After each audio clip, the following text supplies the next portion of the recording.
네, 요한복음 6장 24절에서 27절입니다.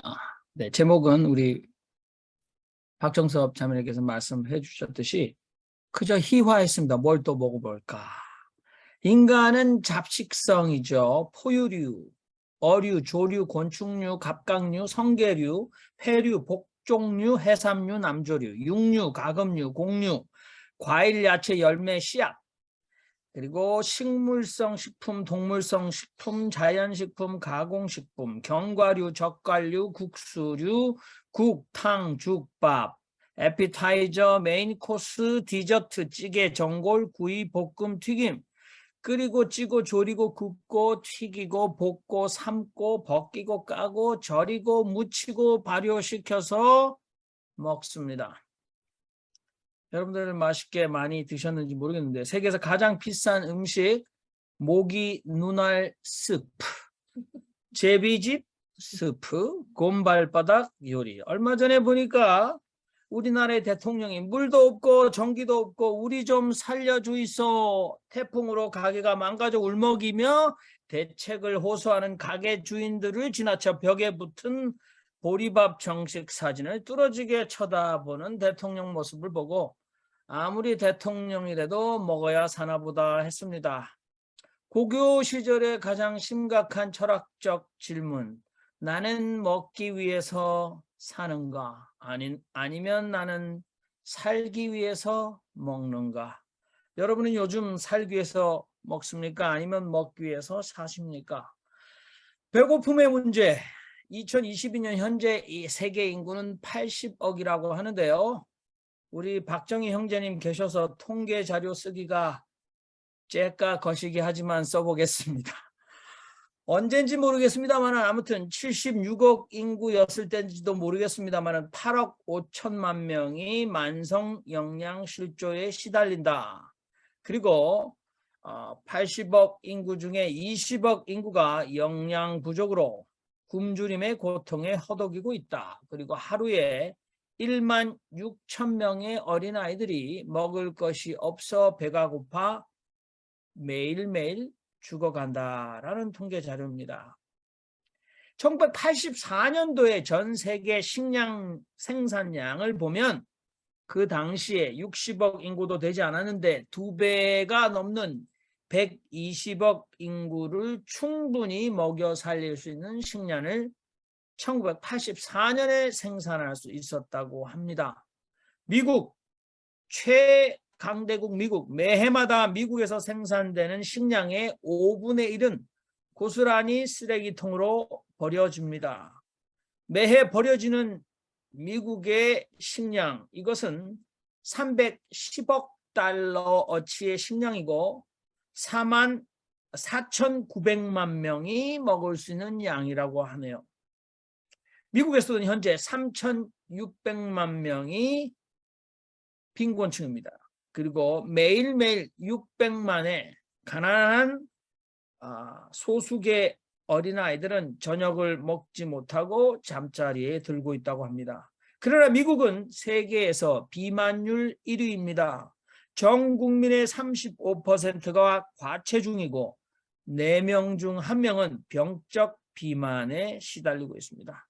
왜 이런 일이 일어나는가? 인간 탐욕의 문제겠습니다. 이 문제는 또한 hunger, 배고픔의 문제는 정치 현실적인 문제입니다. 그러나 오늘 신앙을 가진 우리들에게는 이 문제는 또한 영적인 문제이기도 합니다. 마태와 누가 예수는 이렇게 우리에게 가르쳤습니다. 어리석은 그대들, 목숨을 위하여 무엇을 먹을까 무엇을 마실까 구하지 말며 근심하지도 마시오. 이것들은 믿음 없는 세상 사람들이 구하는 것이란 말이요. 그대들이 새보다 얼마나 귀한지 모른단 말이요. 하늘에 계신 그대들의 아버지 하나님께서 그대들에게 이런 것들이 있어야 될 줄 다 아시고 그대들을 먹이시고 입히시는 줄 모르겠소? 오직 그대들은 먼저 하나님의 나라와 하나님의 의를 구하시오. 그런데 마태와 누가는 왜 주께서 제자들에게 이렇게 기도하라고 가르치셨다고 기록할까요? 그 기도는 하늘에 계신 우리 아버지, 오늘날 우리에게 일용할 양식을 주시옵소서. 한국의 민중신학자 안병문은 주기도문을 자기 스스로 개작하여 이렇게 고쳐서 기도해야 한다고 주장했습니다. 하늘에 계신 우리 아버지, 오늘날 우리에게 일용할 배고픔을 주시옵소서. 1984년 조선이 일제 식민지 통치에 있었을 때 조선의 최초 악보 찬송가 언더우드가 편집한 찬양가의 93장은 백홍준이라는 신앙인이 작사한 어렵고 어려우나라는 찬송가가 있습니다. 이제는 불려지지 않지만 그 가사 중에 일부를 보면 어렵고 어려우나 우리 주가 구하네, 옷과 밥을 주시고 좋은 것을 다 주네, 어렵고 어려우나 우리 주가 구하네. 여러분, 성경 오늘 본문 말씀을 기억해 보십시오. 예수는 이렇게 구분합니다. 어떻게요? 썩을 양식, 그리고 영생하도록 있는 양식. 그래서 예수께서는 여러분은 썩는 양식을 위하여 일하지 마시오. 오히려 영생하도록 있는 양식을 위하여 일하시오라고 가르치셨다고 기록합니다. 요한복음의 예수는 내가 곧 생명의 떡입니다. 내게 오는 자는 결코 줄이지 않을 것이며 나를 믿는 자는 영원히 목마르지 않을 것이요 라고 주장합니다. 오늘 본문 말씀에 예수는 자신을 찾는 무리들을 향하여 이렇게 말씀하셨어요. 여러분들이 나를 찾아온 것은 내 표적을 보았기 때문이 아니라 빵을 실컷 먹고 배가 불렀기 때문이요. 도대체 요한복음의 이 표적의 의미는 무엇이기에, 또는 표적을 본 사람은 은혜와 진리가 충만한 그 표적을 보고 예수를 찾아야 한다고 가르치는 것 같습니다.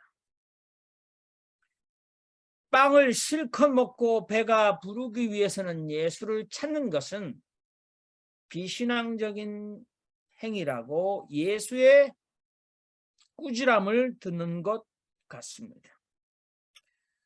영어로 이렇게 쉽게 기록되어 있어요. Truly, truly I say to you. 내가 진실로 진실로 그대들에게 말합니다. You are looking for me. 여러분들이 나를 찾고 있습니다. Not because you saw signs. 여러분들이 표적을 보았기 때문이 아니라 but because you ate the loaves and were filled. 당신들이 빵을 충분히 먹고 배가 불렀기 때문입니다. 예수께서 이 말씀을 가르쳤을 때 제자 중 여럿이 듣고 말합니다. 이 말씀은 어렵도다. 누가 들을 수 있느냐? 현대인의 성경은 이것은 정말 어려운 말씀이다. 도대체 누가 알아들을 수 있겠는가? 이 말을 듣고 유대인들은 서로 다투어 말합니다. 이 사람이 어찌 능히 제 살을 우리에게 주어 먹게 하겠느냐?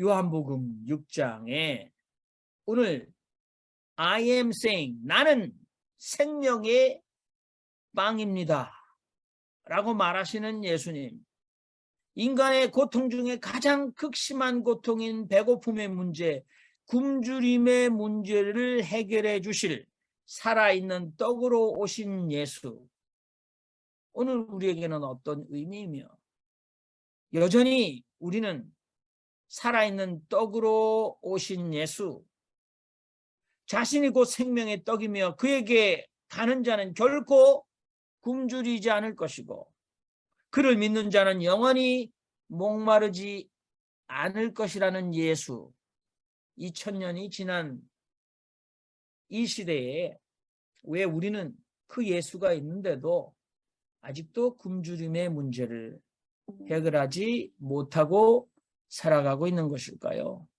요한복음에서 예수가 하신 말씀은 여러분들에게 어떤 도전을 주는지요? 오늘 최한 형제가 불렀던 새라는 시를 쓴 동일한 시인이 이렇게 시를 썼습니다. 밥은 하늘입니다. 하늘을 혼자서 못 가지듯이 밥은 서로 나눠 먹는 것, 밥이 하늘입니다. 하늘의 별을 함께 보듯이 밥은 여럿이 같이 먹는 것, 밥이 하늘입니다. 밥이 입으로 들어갈 때에 하늘을 몸속 모시는 것, 밥이 하늘입니다. 아, 밥은 모두 서로 나누어 먹는 것. 기도하겠습니다. 하나님, 생명의 떡으로 오신 예수, 우리의 굶주림의 문제를 해결해 주실 예수. 이 문제는 인간의 탐욕의 문제이며 죄악의 문제이며 정치적 현실의 문제이지만 또한 영적인 문제라고 믿습니다.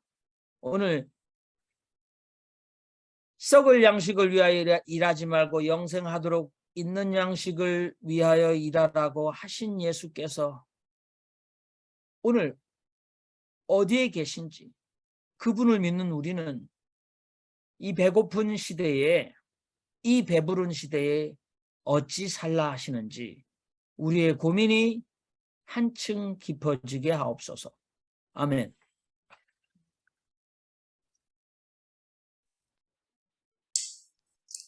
네, 담화 감사합니다. 네, 다음 시간은 같이 질문하고 소감을 말씀하시는 시간인데요. 시편 송서를 들으시면서 좀 마음을 정리한 후에 토론을 시작하겠습니다.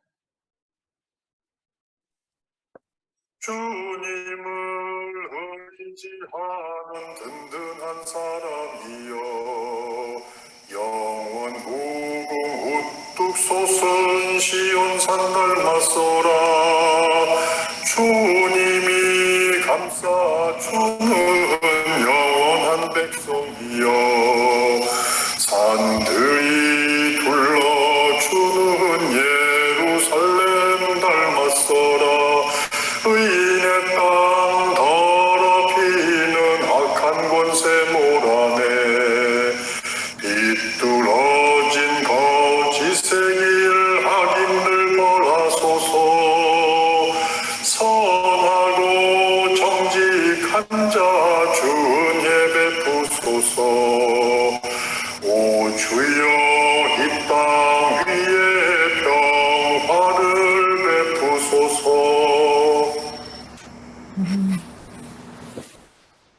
예, 추석은 잘 보내셨나요? 한국에 계시는 분들. 예, 말씀 잘 들었고요. 네, 저는 오늘 담아 들으면서 어제 추석이라 우리 형제들이 모여서 아주 배불리 먹었거든요. 뭐, 아주 너무 많이, 우리 남동생이 너무 많이 찾아가지고, 그냥 너무너무 배불러서 다 못 먹을, 많이 맛있게 먹고, 어제 저녁도 굶고, 오늘 아침까지 안 먹어도 될 정도로 먹었거든요. 그래서 오늘 담아 들으면서 엄청 찔렸어요.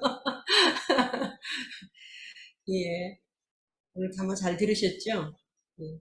같이 말씀 나누겠습니다. 질문이나 소감이나 같이 말씀해 주십시오. 말씀하실 분은 음소거를 해제해 주시거나 여기 반응에 이렇게 손드는 표시 그거 해 주시거나 그러면은 제가 말씀하실 기회를 드리겠습니다.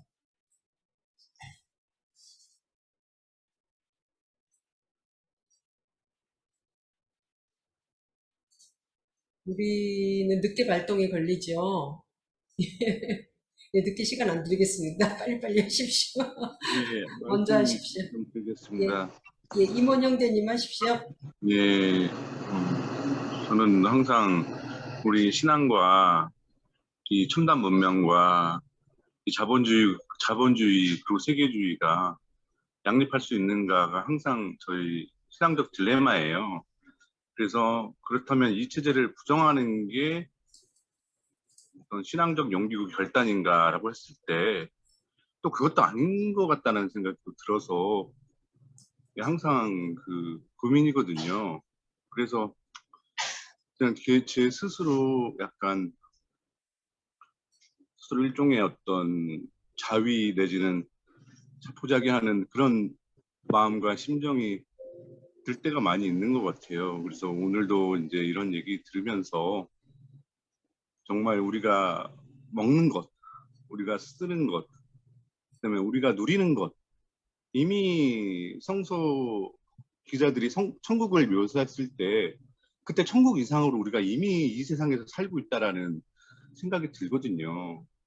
그래서 이런 말씀 좀 그렇지만 죽어서는 지옥에 가는 게 맞지 않나 그런 생각이 조금 들고, 진짜 미안한 얘기지만 인류에게 닥치는 이런 재앙이나 이런 환경 문제들이 일어났을 때 우리가 그만큼 느렸으니까 그 반대급부로 오는 하나의 심판이니까 우리가 이걸 받아들여야 된다라는 측면하고, 이런 심판이 오기 전에 우리는 어떻게 해야 될지에 대해서 정말 전방위적인 노력을 하는 것이 어떤 정치의 문제고 현실의 문제지만 그것 또한 하나의 영성의 문제겠구나. 우리 정영민 형제님이 오늘 그 포인트를 잘 짚어주신 것 같아요. 정치와 현실의 문제가 결국 신앙과 영성의 문제다라는 그런 취지의 메시지 너무 좋았던 것 같아요. 예, 이상입니다. 예, 감사합니다. 네, 또 다음 또 발언하실 분 표시해 주십시오.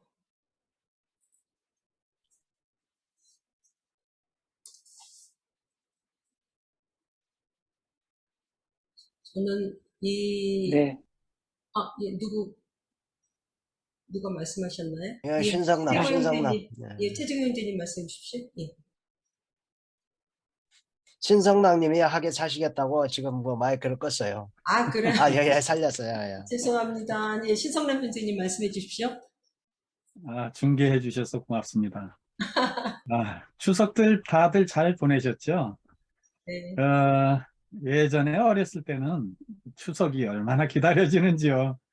뭐 그때는 떡을 이렇게 이렇게 주변에 쉽게 팔지도 않았고 되게 집에서 만들어 먹었잖아요. 그래서 보통 날은 뭐 이렇게 떡을 뭐 생일이나 이럴 때는 안 하니까 추석이 이제 많이 기다려지고 많이 먹고 이제 즐거운 날이었죠.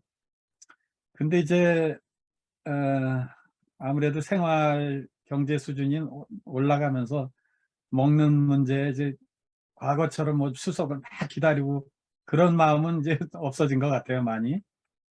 그런데 과연 먹고 사는 문제가 뭐 오늘날이라고 해서 없냐? 그건 아니죠.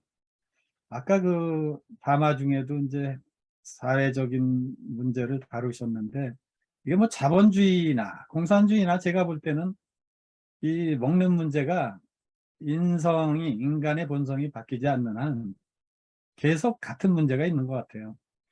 한쪽에선 너무 먹으려고 그래서 탈이고, 자본주의는 이게 규제가 안 되잖아요. 그냥 가진 자들은 계속 가지려고 그러고 그걸 막는 특별한 장치도 그렇게 시원치 못하고, 또 이제 사회주의를 또 해보니까 또 일 안 하고 놀면서 좀 적당히 묻어가면서 먹으려는 사람들, 그런 경우도 좀 있고, 그러니까 부작용은 양쪽에 다 있는데,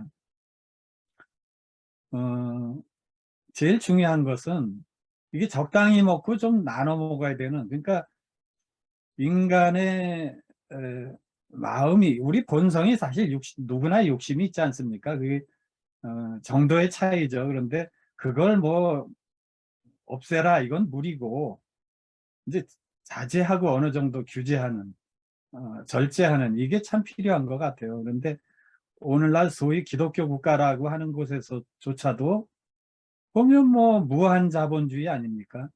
상위 10%의 부자가 전체 부의 뭐 50%, 60% 이렇게 가져가면 나머지 사람들이 그 쪽에서 나눠 먹다 보면 하위 한 20, 30%는 극빈층이 될 수밖에 없거든요.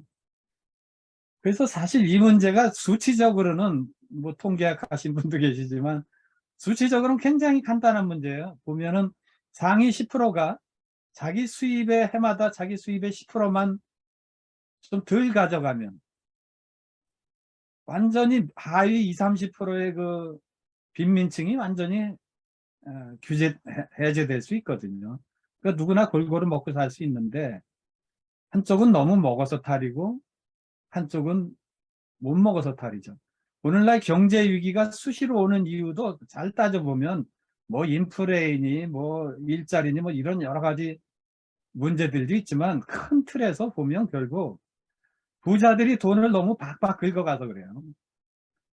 상위 몇 프로의 부자들이 돈을 지중해 돈을 싹 쓸어가니까 그 사람들이 뭐 하루 8시간 노동해서 뭐 일당 받아가는 게 아니잖아요.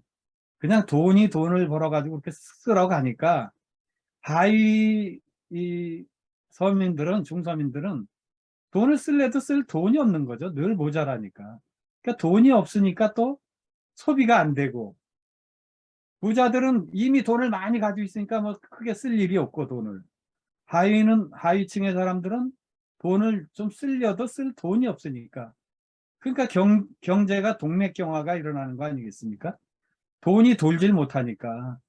그래서 이 문제는 사실 개인들의 윤리 문제로 아이고 부자들한테 찾아가서 이것 좀 양보하십시오. 이렇게 해결될 문제가 아니고 국가가 왜 있습니까? 그리고 사회단체나 이런 시민단체나 이런 게 왜 있습니까? 사회 정의 이것을 하기 위해서 있는 것인데 그런 면에서 우리가 이런 자각이 좀 많이 필요한 것 같다. 말이 길어져서 이만 줄이겠습니다. 오늘 말씀 잘 들었습니다. 네, 잘 들었습니다. 지금 상위 10%가 수입의 10%만 덜 가져가면 이런 문제가 해결된다는 말씀을 하는 것 듣고 저는 제 옛날이 생각났습니다. 우리가 10% 하면은 생각나는 게 11조잖아요. 11조는 너무너무 꼬박꼬박 더 못 내가지고 마음을 그렇게 쓰면서 주위에 정말 물질로 어려운 사람들은 왜 예수 안 믿냐 이 생각만 했지 물질로 도와줄 생각을 많이 못했던 거 이런 거를 생각하면서 기독교인들이 10%는 교회에 내지만 그 교회가 또 바로 가난한 자들을 위해서 쓰지 않고 있는 데가 많이 있잖아요. 이런 것들이 좀 잘 어떻게 어려운 자들을 위해서 썼으면 좋겠다 이런 생각이 좀 드네요. 신성남 형제님 말씀 듣고. 예, 박선배 형제님 말씀해 주십시오. 예, 저는 이 말씀을 오늘 들으면서 성경 구절을 읽으면서 좀 다른 측면에서 읽었었어요. 이전에는 너는 없어질 양식을 얻으려고 일하지 말고 영생에 이르도록 남아있는 양식을 얻으려고 일하라. 요 성경 구절의 일반적인 제가 들었을 때의 기온이라고 그럴까? 배움이라든가 이것은 교회를 위해서 하나님을 위해서 일하는 것만 남는 것이고 그 외 것은 없어질 것이니 하나님을 위해서 살아라. 하나님의 것만 유일하다. 이런 쪽으로 말씀을 많이 들었었거든요. 저도 이제 거기에 대해서 공감하고 또 그 외에 비슷한 성경 구절이 많이 있지 않습니까? 너희는 그의 나라와 그의 의를 구하라. 이러면서 하늘에 있는 하늘의 보화를 쌓는 것 이것이 최선이고 최고고 이런 쪽으로 말씀을 들었었는데 오늘 담화를 들으면서 이는 나눔의 부분에 대해서 얘기한 거에 대해서 새롭게 와닿거든요. 우리가 하늘에 있는 보화라고 생각을 해서 그것만 쫓아간다고 쳤을 때 일방적일 수밖에 없고 땅에 있는데 주변에 있는 사람들은 돌아볼 수 없는 그런 상황인데 이런 것들이 부를 일괄적으로 사람들한테 뺏어오고 오직 그것만 하늘에 있는 것만 생각을 했었을 때에 땅에서 있는 사람들을 생각지 않는 그런 모습을 보면서 제가 오늘 받은 말씀은 그 느낌은 바로 그겁니다. 나눔들. 그리고 요즘 연휴 기간인데 최근에 저는 그런 생각을 해봐요. 주변에 이제 연휴 기간이니까 사장들은 해외로 나가요. 그리고 직원들 열심히 일을 할 때 사장들은 골프 치러 가고 골프 취미 생활을 하고 있어요. 그래서 우리가 지금 과연 사장과 어떤 근로자의 입장에서 봤었을 때 중소기업도 그렇고 대기업도 마찬가지로 이게 고용인과 피고용인 사이에 정당한 그런 관계인지 사장도 같이 일을 해야 되고 사장이 쉴 때 그 밑에 있는 근로자들도 같이 쉴 수 있고 같이 하는 게 공정한 것이 아닌가 그런 생각을 해보면서 제 주변에 그런 그 페이스북에 나는 어디 가서 어디 뭐 하고 있다라고 사진이 올라오는데 선뜻 마음이 안 가지더라고요. 내가 일할 때 같이 일하고 직원들도 같이 쉬고 같이 일하고 같이 쉬고 할 수 있는 그런 그 어떤 하나의 삶의 그런 바란스랄까 그런 것들이 같이 이루어질 때에 리더로서의 그런 뭐 위치에서도 본이 되지 않을까 그런 생각하면서 오늘 말씀을 들으면서 이 두 가지를 생각을 해봤습니다. 예, 이상입니다. 네, 감사합니다. 지금 박선배 형제님이 말씀하신 거를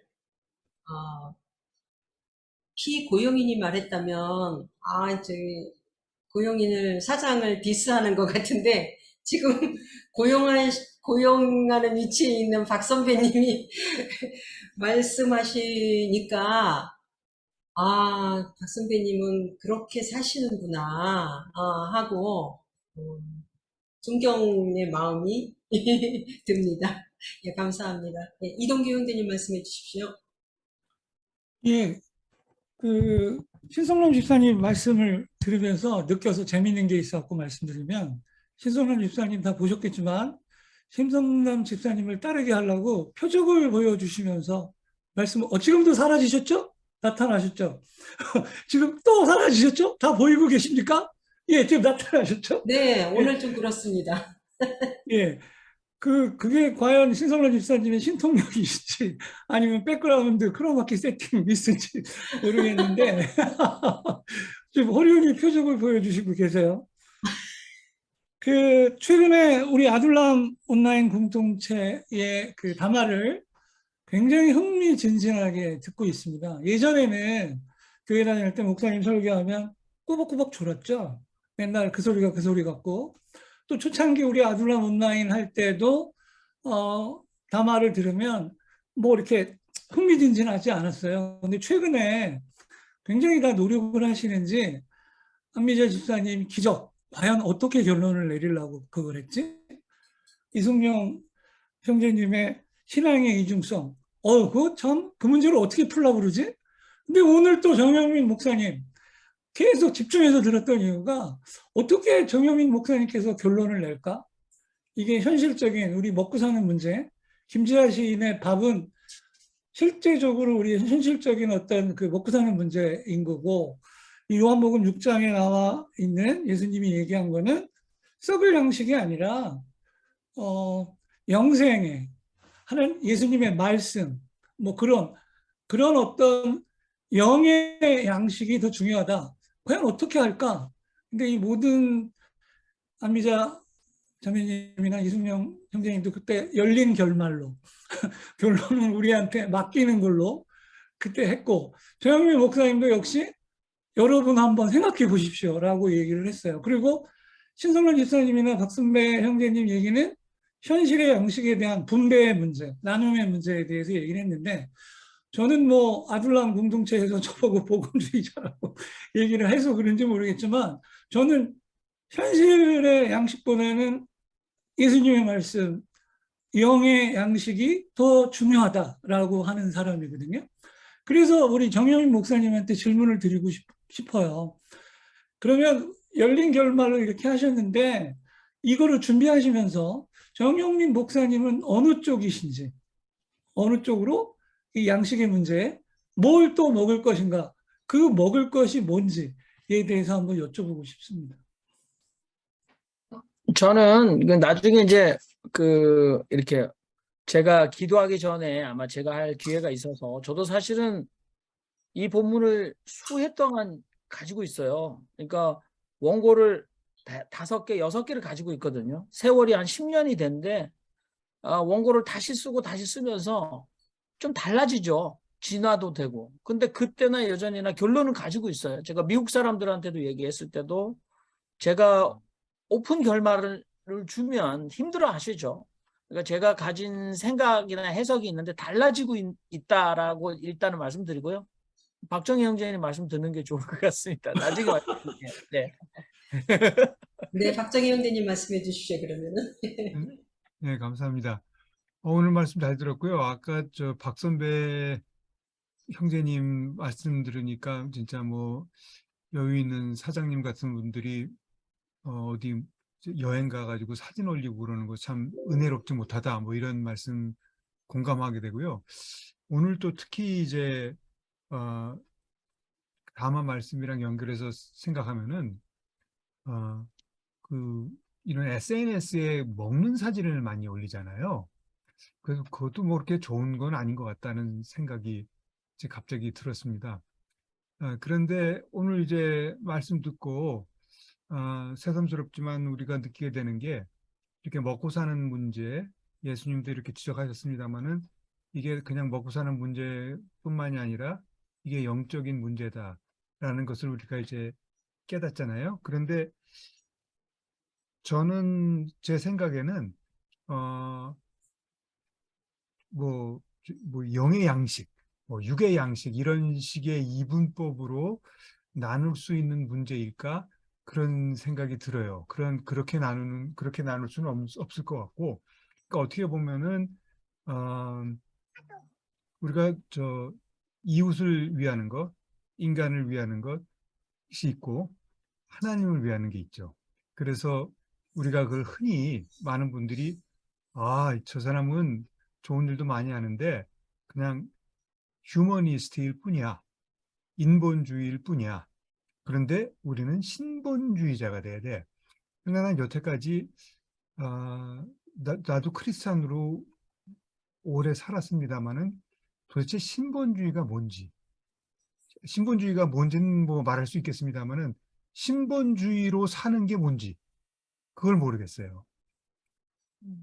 그 답은, 제가 아는 답은, 신본의 마음을 가지면은 인본을 실천하면서 사는 거 아니겠어요? 그거 말고 또 다른 뭐가 있는지 난 도저히 없다고 생각해요. 그래서 우리가 먹고 사는 욕심에 얽매이지 않는다는 얘기는 먹고 살지 못하는 사람을 돌아볼 수 있는 마음을 가질 수 있는 거 아닌가, 그런 생각을 해봤습니다. 네, 감사합니다. 네, 감사합니다. 네, 이승용 형제님 먼저 손 드셨고요. 이승용 형제님 다음에 최환 형제님 말씀하시겠습니다. 이승용 형제님 먼저 말씀해 주십시오.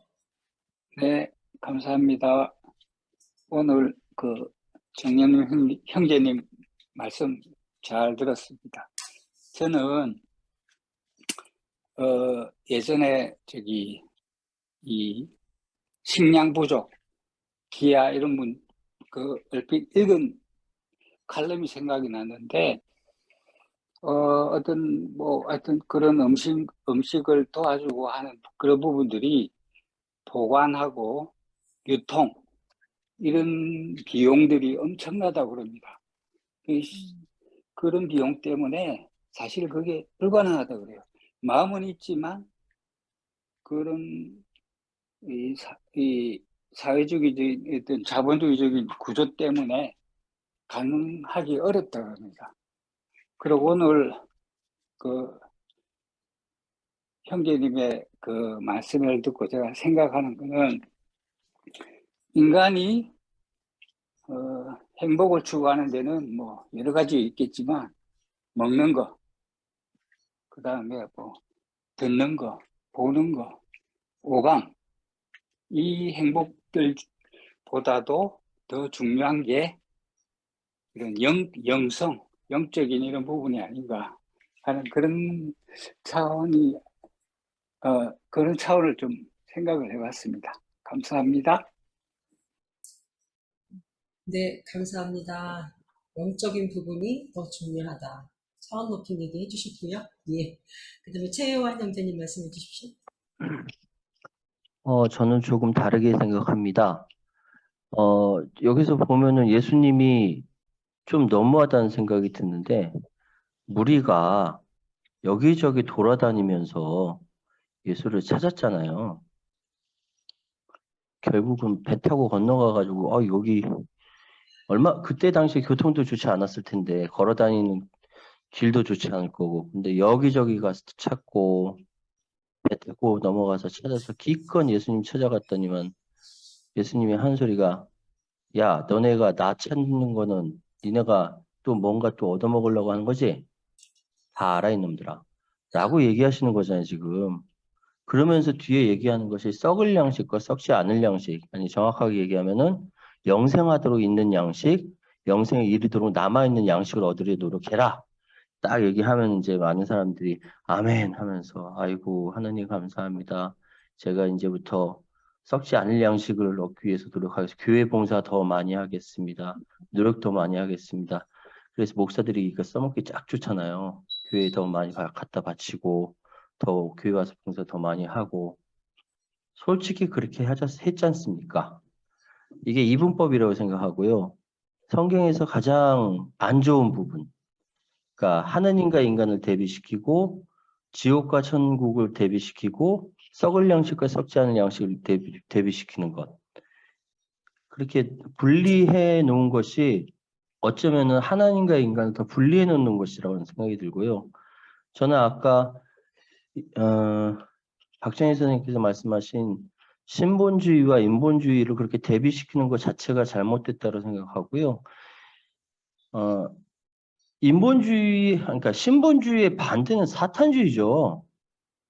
그렇게 따진다면 휴머니스트가 어떻게 하느님이 만든 창조물을 보호하고 그를 위해서 함께 윤택한 사람을 위해서 노력하는 휴머니스트들이 어떻게 잘못된 겁니까? 그래서 저는 신본주의, 제대로 된 신본주의는 인본주의자이고 그와 반대되는 건 사탄주의자다라고 생각을 합니다. 그래서 전 여기서 예수께서 말씀하신 썩어 없어질 양식과 영생에 이르러 남아있는 양식 이렇게 나누는 것은 예수님이 이렇게 얘기했지만 저는 이거 다시 생각해야 된다고 생각하고 굳이 해석하자면 어느 선교사가 열심히 일하다가 굶어서 죽었다. 썩지 않을 양식을 위해서 일하다가 진짜 굶어 죽으면 그게 올바른 건가? 좀 그런 의문이 들고요. 이 부분에 대해서는 같이 머리 맞대고 다시 해석했으면 좋겠다라고 말씀드리겠습니다. 답은요, 저도 잘 몰라요. 예, 이상입니다. 역시 최환 형제님답게 오늘 말씀하셨습니다. 예, 감사합니다. 예, 최재구 형제님 말씀해 주십시오. 네, 오늘 저는 이제 조금 요건 이제 신앙적으로 접근을 해보면은 우선은 이전에 예수님이 오병이어의 기적을 일으켰잖아요.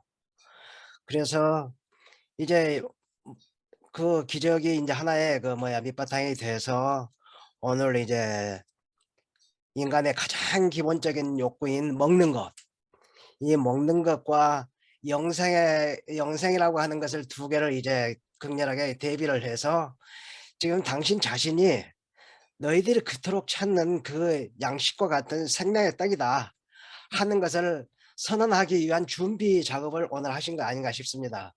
그래서 결국은 이것이 나중에 이제 그 당신이 이제 그 또 뭐야 제자들 모아놓고 성찬식까지 그렇게 연결되는 거 아닌가 그렇게 생각을 합니다. 그런데 지금 뭐 이제 지구촌에는 기후 변화로 인한 그 지구 위기가 너무 이제 심각해서 파키스탄 같은 데는 3분의 1이 되는 국토의 3분의 1이 완전히 물에 잠겼다고 그래요. 그러면은 이제 사실은 그 사람들은 이 어떤 뭐 경제적인 거 뭐 이런 거에서 탄소 뭐 온실가스 배출에 대해서는 그렇게 큰 책임이 없는 사람들인데도 불구하고 안 들리는데요. 최재규 형제님. 안 들려요? 지금 들립니까? 들리시죠? 네. 예.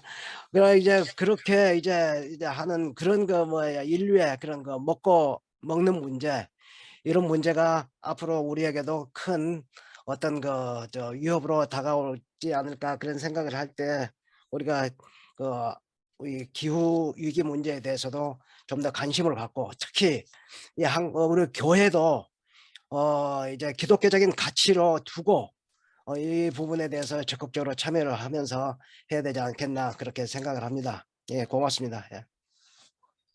네, 최재규 형제님 감사합니다. 잠시 제가 안 들렸는데 제 기계 이상이 있었나 봅니다. 예, 죄송합니다. 예, 스테파니장 자매님 말씀해 주십시오. 네, 저는 그냥 이렇게 여러분들 말씀하시는 거를 잘 듣고 있다가요. 갑자기 엉뚱한 생각이 들었어요. 가진 자와 가지지 않은 자에 대한 생각이 좀 들었습니다. 저는 사실 아무것도 없는데 제가 아무것도 없다 하고 생각해 보는 적이 거의 없거든요. 그러니까 제가 뭐 제 이름으로 가진 재산 이런 게 아무것도 없어요. 정말 저는 뭐 자동차도 남의 이름, 뭐 사는 곳도 남의 이름, 전부 다 남의 이름, 저 이름으로 돼. 하여튼 제 앞에 이거 제 재산이다. 이런 거는 아마 제가 뭐 피아노 한 25년 전에 막 할부로 한 5년 동안 해서 산 거 이거는 내 피아노다. 그거 하나 빼놓고는 없어요. 근데 이제 항상 저는 많이 가진 사람입니다. 제 생각에.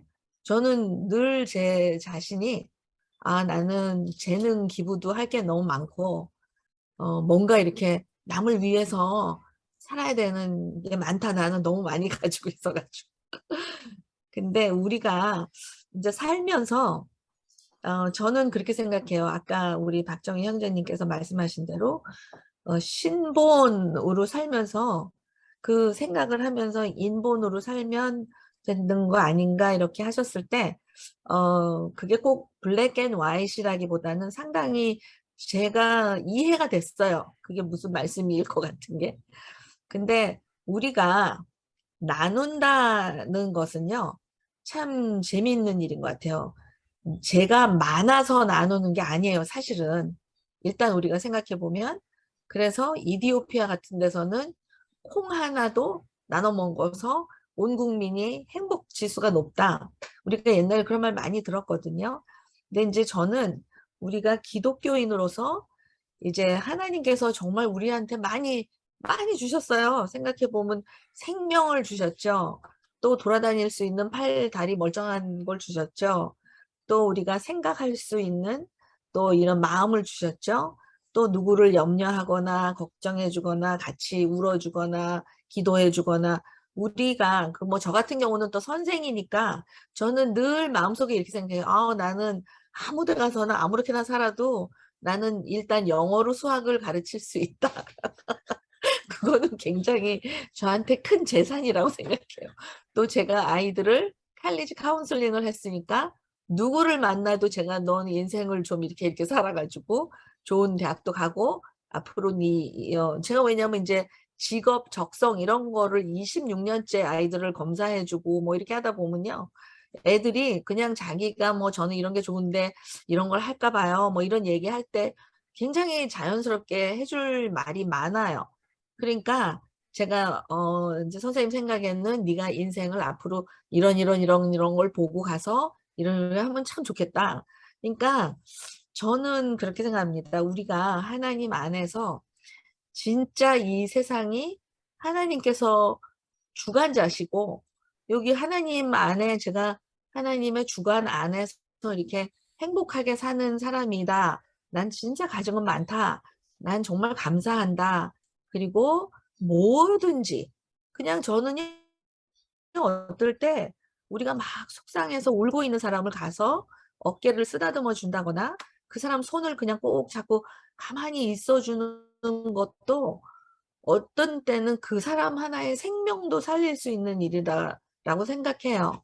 그렇기 때문에 사실 우리 모두는 너무나 가진 게 많습니다. 그리고 우리가 가진 것을 생각해서 또 나눌 때 너무너무 남한테 줄 게 많다고 생각해요. 그러니까는 진짜 우리가 어떤 이런 기근 문제, 이 세상에 살아가는 우리 사람들의 그리고 또 한 가지 이제 늘 제가 생각하는 딜레마는 unfairness예요. 그러니까 fair하지 않아. 이거 우리 공평하지 않다. 정말 공평하지 않다. 삶은 공평하지 않고 어떤 사람은 금수저, 흙수저, 뭐 무슨 수저 막 그렇게 태어나고 또 살아가면서 너무너무 돈이 없고 늘 막 고생해야 되고 죽을 때까지 막 뭐 가진 거. 근데 너무 길어서 죄송합니다. 진짜는 정말 하나님이 저한테 많이 주셨다는 걸 아는 거랑 또 뭐가 됐든지 제가 남한테 줄 게 늘 나한테 있다는 거. 그거를 알고 사는 것이 참 신앙의 가장 기본이 아닐까. 네, 갑자기 그냥 엉뚱한 생각을 하게 돼서 너무 죄송하고요. 그렇게 해서 좋은 일인 것 같아서 나눕니다. 감사합니다. 예, 감사합니다. 이 스테파니 장 자매님께서 늘 말씀하시던 거를 오늘 또 말씀을 해주셨네요. 가진 게 나는 많다. 근데 주신 게 많다. 근데 내가 가진 것이 아무것도 없어도. 근데 언젠가 박정희 형제님인가 이렇게 통계 낸 거를 보여주셨잖아요. 어떨 때 가장 행복하냐인가? 뭐 이제 저 정확하게 생각이 안 나는데. 근데 한국 사람은 돈이 제일 우선이었죠. 물질이 제일 우선이었잖아요.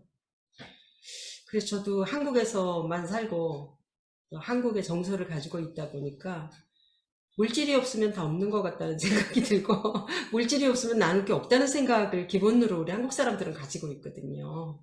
예. 지금 스테판 장 자매님께서 말씀하신 거 정말 새겨들어야 될 말씀이라고 생각하면서 들었습니다. 감사합니다. 예. 오늘은 2부에 휴먼 라이브러리가 없으니까 좀 발언할 사람들 있으면 더 하도록 하겠습니다. 우리 임원 형제님도 발언하시고 싶으시다고 했는데, 네, 말씀해 주십시오. 아까 이제 어떤 물질적인 배고픔하고 영적인 배고픔에 대해서 이제 요한 형제님이 말씀하셨는데, 거기서 이제 생각나는 게 옛날에 영화 버닝에서 그런 얘기 하거든요. 육체적인 배고픔이 스몰 헝거면 이런 표현이 맞는지 모르겠어요. 작은 배고픔이면 영적인 배고픔, 그다음에 아름다움을 추구하는 배고픔, 이게 그레이트 헝거라고 이야기하더라고요. 저는 정말 그 영화에서 시사하는 바가 우리가 정말 물질적인 것들이 알파와 오메가처럼 그렇게 이해하고 인식되는 사회에서 우리는 어떤 배고픔을 추구할 것인가, 그러니까 어떤 욕망에 충실할 것인가 라는 그런 질문을 던지거든요. 근데 아이러니하게도 그런 질문에 대한 답변이 세계의 불평등을 해소할 수 있는 지점이 분명히 존재하는 것 같아요. 그게 뭐냐면 삶의 의미와 보람을 찾아가는 것, 그러니까 함께 살아가는 것, 공생하고 상생하는 것, 리처드 도킨스가 말한 인간의 이기적인 유전자가 결국 인간을 확대하는 게 적자 생존이 아니라 함께하는 거라고 얘기했거든요.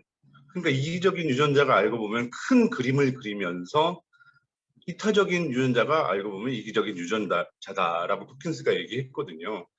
그래서 아마 우리 그런 지점과 그런 인사이트를 발견하면서 구체적으로 그게 뭔지는 모르겠지만 우리가 고민하고 생각해보고 토론하고 실천하는 방향으로 갔으면 좋지 않을까라는 생각이 들었습니다. 영화 버닝 한 번씩 꼭 보십시오. 재밌습니다.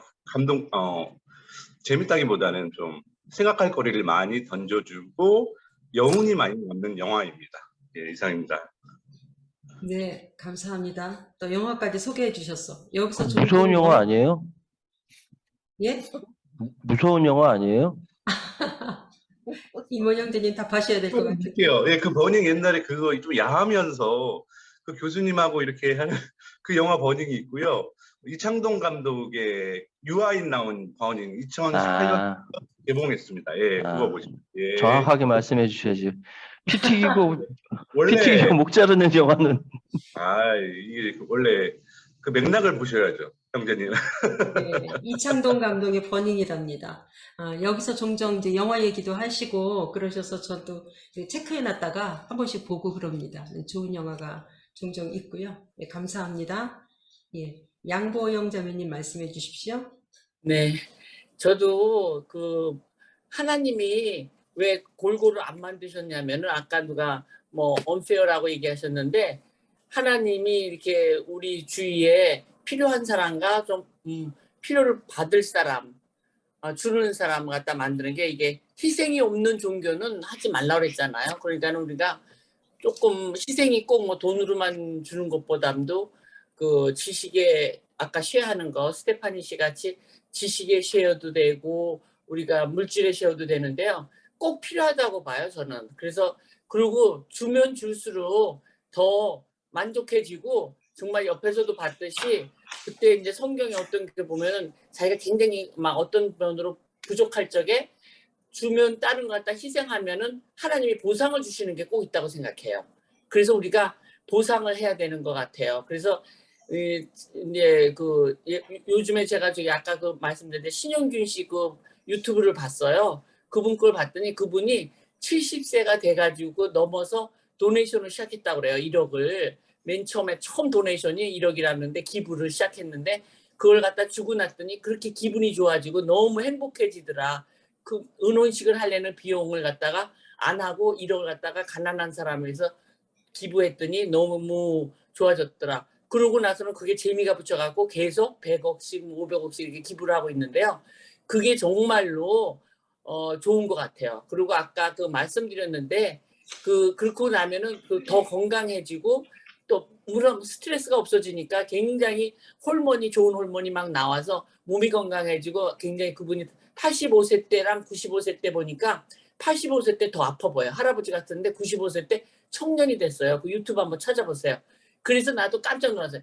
저기 몸이 나이를 먹는다고 그래가지고 늙어가는 게 아니더라고. 마음가짐과 훈련, 몸 단련하면은 젊어질 수가 있다. 그걸 딱 느꼈어요. 그리고 제가 미국 와서 느낀 거는 저도 한국에 있을 때는 물질을 굉장히 좋아했어요. 물질을 굉장히 좋아하고 물질이 우선적으로 생각했는데 미국 와서 살면서 오랫동안 살면서 물질이 그렇게 중요하지가 않고 정신적인 게 더 중요하다고 저는 느꼈어요. 그래서 정신적인 만족이 훨씬 더 굉장히 영적으로 아까 그랬는데 정신적인 만족이 굉장히 크고 물질적인 것보다 물질적인 부족하면은 사실은 그걸 갖다 이길 수는 있는 거예요. 근데 정신적으로 부족하면 이길 수가 없어요.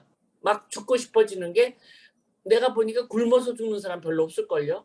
굶어서 죽는 사람은 없고 다 정신적인 그 영적인 갈급함, 영적인 저기 때문에 자살이 일어나는 거지 돈 없어서 자살하는 사람 별로 드물 것 같아요. 근데 돈 없어서 자살하는 사람 한국에서는 무슨 차 안에서 죽고 뭐 그런 정도로 물질이 부족해서 죽는다는 건 이해가 안 가요. 근데 그게 전부 다 영적인 갈급함으로 해서 하는 거니까 물질적인 게 훨씬 크다. 그리고 이제 그 풍요로운 사회에서 그걸 깨달을 수가 있나? 미국에는 돈을 내가 얻을 수가 있으면 항상 수가 베리 이지하게 얻을 수 있다고 생각이 되니까 그리고 여기서는 뭐냐면은 아무 노동자 같은 일을 갖다가 그게 막 창피하게 여기질 않게 되니까 한국에서는 막 노동하고 뭐 남과 비교해가지고 꼭 그 비교 심리로 해서 내가 돈이 없으니까 굉장히 창피하게 여기는데 돈이 없는 건 창피한 게 아닌데 전혀 창피한 게 아니고 조금 불편한 거지. 이제 뭐 약간 큰 집에서 사는 거, 조그만 집에서 사는 거 조금 불편한 거지. 그렇게 한 개도 돈이 없다는 물질이 부족하다는 거는 그런 게 아닌데 한국 사람들의 그 사고방식 그래서 아주 후진국이라는 것 같아요. 한국 사람들의 물질을 우선시하는 거에서 굉장히 후진국이라고 아직까지 그걸 여기고 있는데 빨리 거기서 깨어나가지고 물질적인 거에서 자유로워졌으면 좋겠어요. 그리고 물질 같은 걸로 인해서 전혀 방해를 받지 않는다. 그렇게 저는 생각하고 싶습니다. 그리고 우리가 조금 가진 자는 많이 도네이션을 하면서 할 적에 하나님이 건강과 굉장한 축복을 주기 때문에 머리 정신적으로도 다 그러니까 꼭 쉐어하고 살아야 된다. 이걸 갖다가 말씀드립니다. 감사합니다. 네, 감사합니다. 좋은 말씀 감사합니다. 예. 그러면은 이제 다들 토론하신 것 같으니까 오늘 담화하신 정영민 형제님께서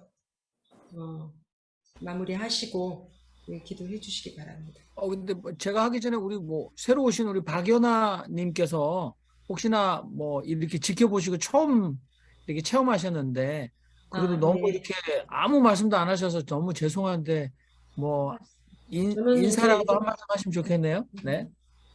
네, 안녕하세요. 저는 인천에 살고 있는 박연아입니다. 저는 제가 이제까지 보아온 예배랑 좀 달라서 예, 혼란스럽다고 해야 되나? 충격이라고 해야 되나? 뭐 그런 감정들이 있고요. 그리고 이제 제가 저는 원래 절에 오래 다니다가 교회를 다니는 사람인데 저 혼자 그냥 뭐 갈급증이 있었어요. 그래서 혼자서 뭐 여기저기 주역도 배우러 다니고 공학도 뭐 공부하고 뭐 이런저런 공부들을 했는데 뭐 아주 어설프지만요. 근데 그런 얘기들을 한 번도 교회 친구들, 뭐 교회 제가 주일학교 맡고 있으면서도 한 번도 누구하고 나눌 수가 없었거든요. 그걸 또 하면 안 된다라고도 그렇게 혼자만의 생각이었는지.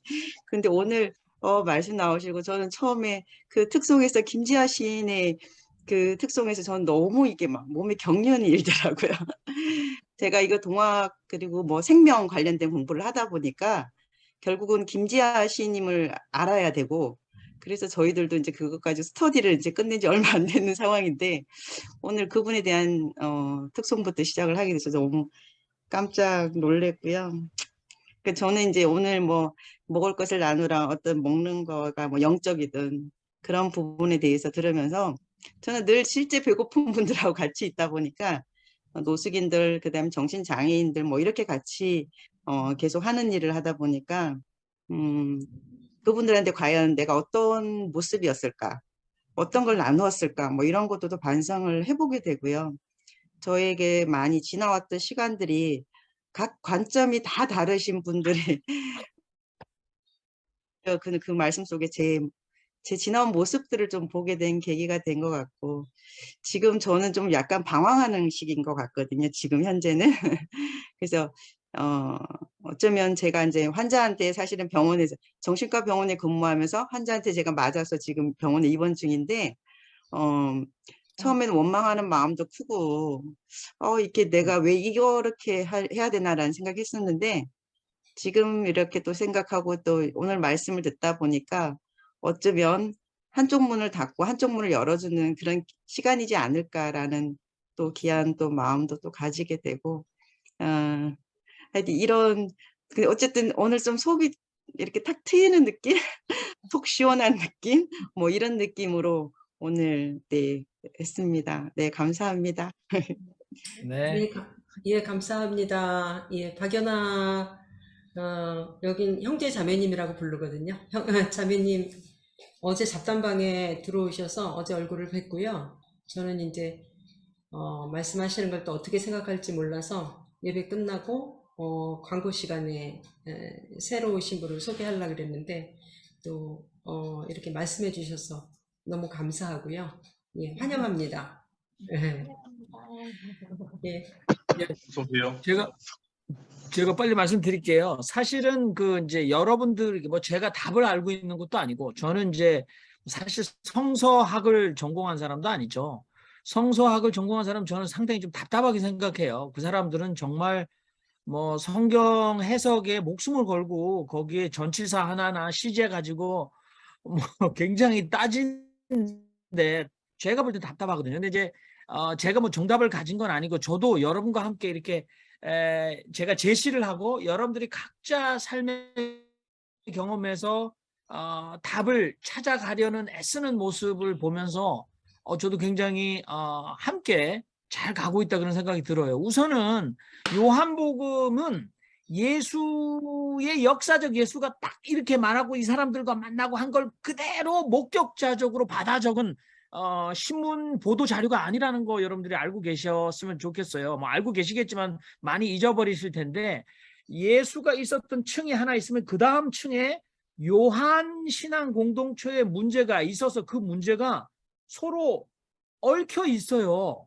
그러니까 그걸 구분해낼 수 있으면 참 좋아요. 그 다음에 오늘 아둘람 온라인 공동체가 또 그것을 보고 해석하려고 하는 몸부림을 하고 있잖아요. 그러니까 3겹이에요. 레이어가 3층이니까 우리가 자꾸 예수, 역사적 예수한테 바로 가가지고 예수 너무한 거 아니야? 이렇게 말씀하시는 거는 진짜 예수님이 서운해하실지도 모를 것 같아요.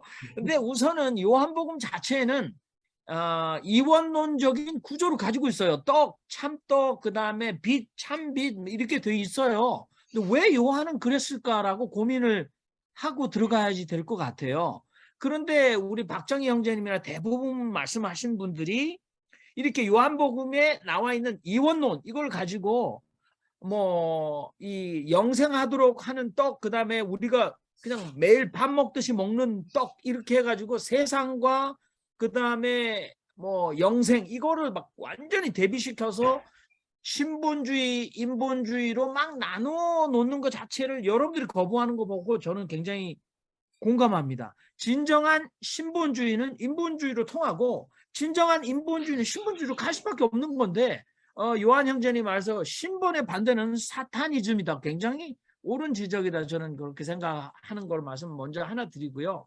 이제 두 번째는 우리 이동규 형제님이 고민하셨던 건데 사실은 우리 다석 유영모 선생님이 6장 63절에 살리는 것은 영이니 육은 무익하니라. 내가 너에게 이런 말이 영이요 생명이다 이렇게 얘기하셨어요. 근데 다석 유영모 선생님이 굉장히 중요한 거거든요. 육은 무익하니 살리는 것은 영이다. 그래서 다석 유영모 선생님 몸나와 얼나로 나누지 않습니까? 그래서 다석 유영모의 구원론은 몸나가 얼나로 손나는 것이 깨달음이고 구원이라고 얘기하고 있거든요. 그러면 또 유영모 선생님의 세계에서는 왜 그렇게 유영모 선생님은 톨스토이를 알지 못했고 도마복음을 몰랐는데도 톨스토이를 잘 아셨고 도마복음을 몰랐지만 가장 좋아하셨던 복음서가 요한복음 해석이잖아요. 그 중에서도 6장 63절에 육은 무익하고 살리는 것은 영이다라는 유영모 선생님의 의미가 뭔지도 우리가 곱씹어 보면 좋을 것 같은데요.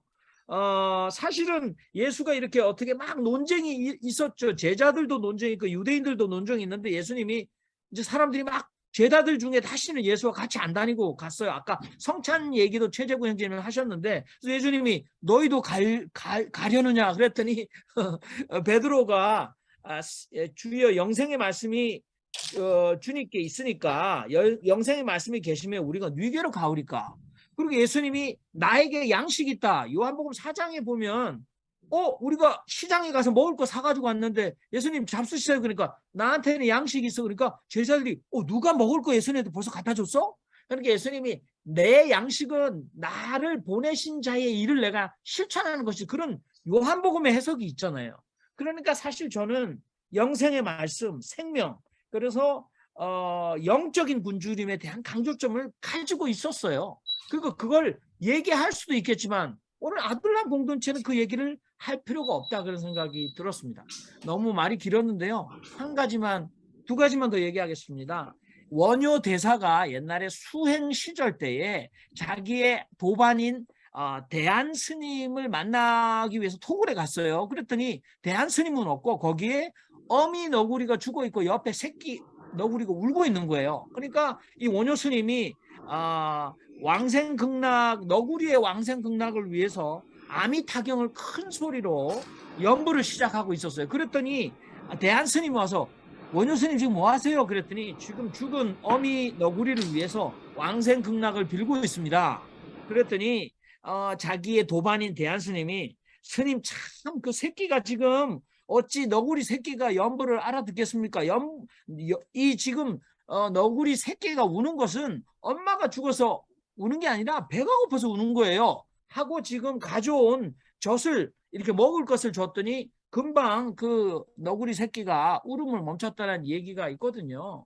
사실 석가모니가 불도를 가르칠 때도 그때 유마거사가 진리를 설파하는 것보다 중생에게는 당장 배고픔의 문제를 해결해 주는 것이 진리입니다라고 해서 석가가 깨달았다는 말이 있거든요. 우리 기독교는 굉장히 곱씹어 봐야 된다. 그래서 우리 아둘람에도 오셨던 정영경 교수가 1990년도에 박사학위 논문서 아시아에서 새롭게 생겨나는 예수상 중에 하나가 곡식으로서의 예수인데요. 이런 시를 썼어요. 그러니까 보십시오. 이게 유물론적 지금 담화를 2번 하시는 것 같아요. 예. 이렇게 끝나는 겁니다. 그러니까 유물론적인 성서 해석인데 요거는 시니까 그러니까 물질과 영이 만나는 거죠. 그래서 인도의 그 한 여성이 그 기근이 휩쓸고 간 지역에서 200g의 죽을 타먹으면서 예수 그리스도를 만나는 시입니다. 매일 낮 12시 장렬하는 더위 속에서 하느님은 200g의 죽의 모습을 하고 내게 오신다. 곡식 나달 하나하나에서 나는 그를 알고 그를 샅샅이 핥아 먹으며 한 입에 꿀꺽 삼켜서 그와 하나가 된다.